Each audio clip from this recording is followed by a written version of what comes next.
Good morning. Good morning. Good morning. Good morning. How are you? This is our live coaching and Q&A, wrapping up my 2-day training called More Money, More Joy. How to make more money and love how it feels instead of feeling guilty or selfish or like you're all caught up in being money hungry or something like that. No, we don't want anything to do with that. We want to be able to serve and add value and feel joyful about growing our finances, just like we would feel joyful about growing connected, more connected with our family, right? So just give me 1 second here while I go live on other platforms. And then I'm going to start answering some questions and teaching on some wealth principles and sharing some case studies to wrap up this training in a rich way.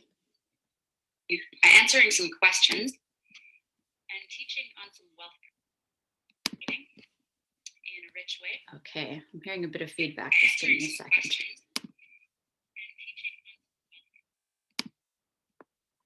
Here we go. All right. Wrapping up this training, let me start by sharing the one. By the way, if you're joining live and I'm just hopping in here, sharing some more wealth principles, I invite you, this is your opportunity to get my full attention at no cost. I want to serve you. I want to help you. So if you have questions about the training that I've just released on Thursday and Friday, please pop them in the chat box because this is your opportunity, right? I'm here for you.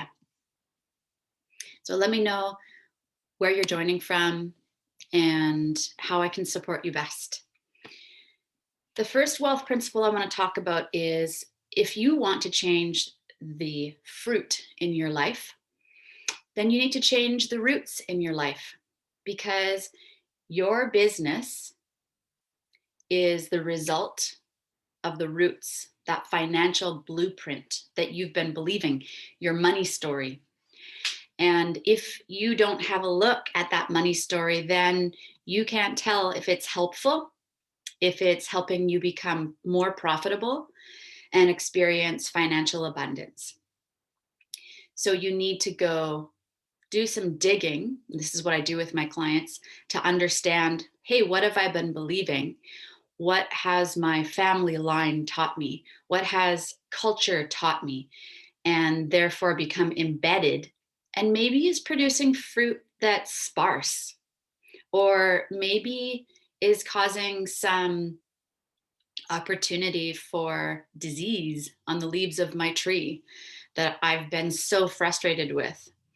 So there's this mega opportunity for you today to be able to understand what you've been thinking so that you can change neural pathways and you can get a better result. We know this universal law that states that what is invisible needs to be changed in order to create the visible. The visible comes from somewhere, right? So what I'm talking about is you need to do the work on the invisible before you or anyone else can see the financial fruit, the result in the visible world. So super important wealth principle. Number 2 is we can only grow our money. We can only experience the growth financially that we want to the extent that we ourselves grow. And I don't know about you, but I have personally experienced this big time in my life. The more that I grow, the more that I earn. The more that I learn, the more that I earn. So keep that in mind because you could be reading all the books, attending all the workshops and seminars, but never actually applying it and doing the work and slowing down and making the time and prioritizing, understanding yourself so that you can change your thoughts and therefore change your emotional state. Instead of feeling frustrated or angry or confused, you can feel calm, financially stable, free, excited, right? Those emotions actually make me laugh. So when you're in that emotional state, then your habits change to support your new belief. It's all connected, you guys. We need to grow to the extent that we want to earn. We can't just expect it to arrive without any changes on the inside. So where do you need to grow? You can ask yourself that. And I'm more than happy to talk with you about the next steps that would really help you. We can set up a strategy call. So just reach out and message me to apply for one. Third is for a long time, I didn't want to get uncomfortable. And believe me, I'm still human, by the way, and I still have to bust through new levels of discomfort. But you don't want to make comfort your goal. Steer clear of this idea that comfort is going to somehow satisfy you. Because, my friend, comfort is like this elusive bed that you can sleep in and never get out of. Make growth your goal. There's two kinds of comfort. One keeps you small, unseen, and having a very low impact with this precious life that you've been given to use with wisdom, with these precious skills you've been given. This type of comfort stops you from helping others and stops you from feeling fulfilled and reaching your highest potential. This type of comfort is achieved when you bust through fears and when you trust yourself. We're going to be uncomfortable no matter which department we sit in or which avenue we take in life. But one type of discomfort keeps us small, and the other type of discomfort helps us grow. So ask yourself, whenever you feel fearful or uncomfortable, don't automatically say no and put your hand up and say, I don't want that opportunity. I'm not walking through that door. Ask yourself, well, this type of discomfort, is this fear actual, if I addressed it and I walked through the fear, would it help me grow? Well, then say yes to it, because it's your opportunity, right? It's your opportunity to expand. And that's what we're meant to do as people. We're meant to continue growing. And there's this whole cultural thought, that it's good to keep growing mentally and spiritually and relationally and health wise. But no. You shouldn't keep growing financially. There's something bad or maybe even sinful or something that creates guilt if you grow financially. That is not my belief. My belief is that we were meant to live an abundant life. And I'm so thankful that it includes all areas of our lives. Because when we're wealthy, we can help more people. We have more options. We experience more joy, and we become examples to other people of what's possible. So why not shine and live an inspiring life and be able to help more?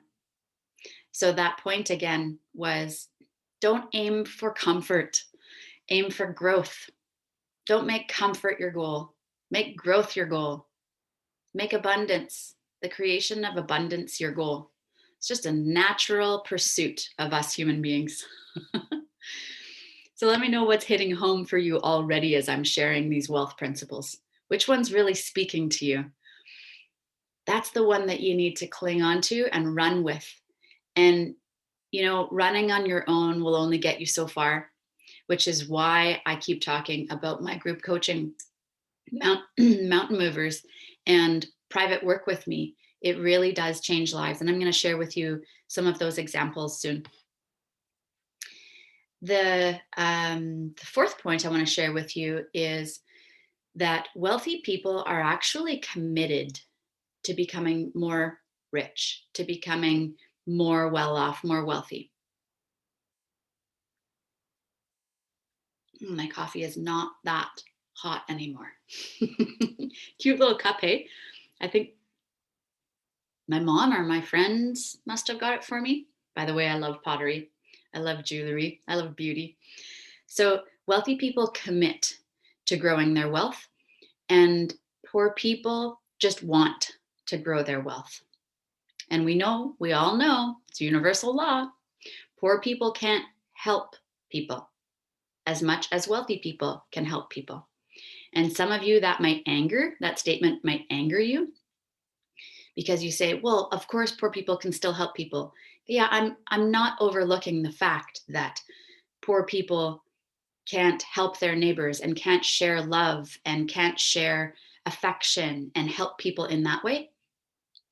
But in order to be able to experience the basic needs in life, have your needs taken care of, be able to have your heart's desires met, and be able to see projects moved forward that are near and dear to your heart and help on a larger scale, wealth is important. And we need to commit to it, because when we commit to it, that decision changes everything. Did you actually know that the word decision means to cut off from all other options? It actually is linked to the word divorce. So to divorce yourself from any other option than the achievement of that. And I've personally had to walk through some old, unhealthy, unhelpful beliefs around money where I was attaching my importance and my worth to my income. And things didn't go well when I was feeling more important about myself when I was making more, and less important about myself, less valuable, less worthy when I wasn't making more, and feeling like I wasn't fitting in with certain people and I didn't belong. And my friends, that was a big trap for me. And I'm happy to say that I'm feeling totally done with that, because it's so not the truth. We're all equal. We're all loved, fully loved. And there's nothing that we can do to improve our self worth or decrease our self worth, because we're full of worth and nothing changes that. That was for someone this morning. So let me share with you a couple case studies to give you examples of how changing your financial blueprint, changing the roots, can change the fruit and does change the fruit. So one of my clients came to me and she was already making good money, and she was feeling like if she expanded her business more, she would feel overwhelmed. She would feel pressed for time. She wouldn't have time for her health or her family. And so she was unconsciously avoiding growth, avoiding financial growth and business expansion. And once we uncovered that root that she was holding back from expansion because of her assumptions that what work would lead to, what expansion would lead to, then she was able to remove those old beliefs that it's going to be exhausting, it's going to deplete me, I'm not going to be able to handle it, I won't be capable, I won't know what to do. Those actions were actually causing her to procrastinate and avoid the very easy action steps that she was given to be able to expand her business and help more of the specific clientele she loves working with. So it was so fun because we worked on changing her financial blueprint, changing the neural pathways, reprogramming things up there, and her taking control of her thought life and steering it instead of it controlling her. She quickly started expanding, and my goodness, from what she was making back then to what she makes now is Haven't worked it out in percentage, but I'd say it's probably over 50 grand more per month. So, and that's a rough guesstimate. It could be more, which is really interesting. I should touch bases with her and see where see where the increase is exactly at.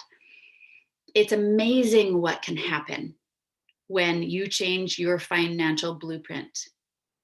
Don't you want to see these tree limbs just busting with peaches, or these tree limbs just busting with pears or pomegranates or figs? So juicy. Another client of mine, this is a totally different slant on things, but she was feeling quite concerned because she felt like in order for her to sell authentically, she needed to become someone who was pushy, and she needed to disregard her caring heart and her compassionate heart and her empathetic heart. She was giving away her value, her service for free or at a very discounted rate to many people because she was taking on their money story, and she was feeling badly if she charged the rate that was her regular rate, which was a fine rate because she gave more in value than she received in cash value. And that's what we want to do in our work. We want to give more than we receive in cash value. Anyways, because she was feeling like I can't be my authentic self and serve people that are telling me they can't afford my rates. And so, in order to still be caring, I can't make what I want to make and I can't have the lifestyle that I'd like to enjoy. So, I always have to be discounting my rates and then feeling a bit resentful and not really feeling like I'm receiving what I want for what I'm giving. Once she realized these roots, that I can't be generous and I can't be caring as well as wealthy, I can't be all of who I am, then she realized that by being all of who she is, she could feel more complete, more confident. And we came up with ways that she could still help people, even if they couldn't afford her private services. So there's always ways around it. If you believe that you can be all of who you want to be and sell authentically and naturally, then you show up with confidence, you show up with courage to serve, and you give yourself permission to live the full dream. So we created a menu for her and different offerings and even free things that she could give away so that people could still gobble up the information and expertise and knowledge that she has without having to pay her full rate yet until they felt like they could afford it. So so let me finish that. Sometimes I miss the punchline. So she's moving on to charge what she wants and feel better about how she can still show up and serve all the clients she wants to serve at different levels, and they can get more help. So it's a win-win. She gets to be her full self, which is this strong person, wealthy person, joyful person, and generous person who cares for others. Win, win, win, right? So ask yourself this morning, which wealth principle really resonates with me most? Is it change the invisible to create the visible, change the roots to create the new fruits? Is it that we can only grow to the extent we can only grow our finances to the extent that we grow? Is it don't make comfort your focus, make growth your focus? Or the last one we talked about, wealthy people are committed to growing their wealth. Not they don't just want to grow their wealth. Big difference, right? I hope one of these points really spoke to you today. And I hope one of the stories really hit home for you today. Thanks for joining me. And if you'd like more of my support, please reach out. I don't know anyone else who teaches on these wealth principles like I do, who can help you reframe and change your money blueprint so that it's a new solid foundation to grow and get better results. I don't know anyone else who coaches the way that I do, which is fiery and very to the point. So I'd love to help you. And I would love to give you that kick in the pants and help you see the blind spots that may be holding you back. You can apply for one of the strategy sessions. I'm going to share it in the link right now. And I'll share it if you're in part of my email community, you'll get the link to apply for one of those strategy sessions as well. So reach out to me. Have a great day.